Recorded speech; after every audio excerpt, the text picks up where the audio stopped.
இன்று சட்டசபையில் பேசிய எதிர்க்கட்சித் தலைவர் எடப்பாடி பழனிசாமி முதல்வர் ஸ்டாலினிடம் யார் அந்த சார் என கேட்டிருப்பது சட்டசபையில் பெரும் அதிர்வலையை ஏற்படுத்தியுள்ளது.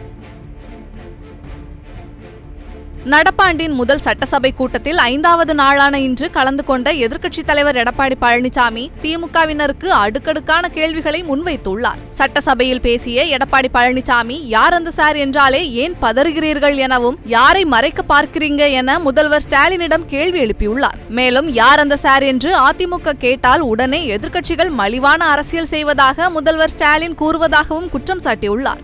எம்ஜிஆர் ஜெயலலிதாவுக்கு இந்த அவையில் என்ன நடந்தது என்று அனைவருக்கும் தெரியும் எனவும் அதுதான் மலிவான அரசியல் என தெரிவித்துள்ளார். சபாநாயகரின் புனிதமான இருக்கையில் அமர்ந்திருந்த சபாநாயகரை திமுகவினர் கையை பிடித்து கீழே தள்ளிவிட்டதாகவும் சபாநாயகர் இருக்கையில் திமுக எம்எல்ஏக்கள் அமர்ந்ததுதான் மலிவான அரசியல் எனவும் கடுமையாக தாக்கி பேசியுள்ளார். இதற்கு பதிலளித்த முதல்வர் ஸ்டாலின் அண்ணா பல்கலைக்கழக மாணவி குறித்து எடப்பாடி தொடர்ந்து பேசினால் தான் பொள்ளாச்சி வழக்கு பற்றி பேசுவேன் எனவும் அண்ணா பல்கலைக்கழக மாணவி விவகாரத்தில் தவறு செய்தவர்கள் யாராக இருந்தாலும் நடவடிக்கை எடுக்கப்படும் என கூறியுள்ளார்.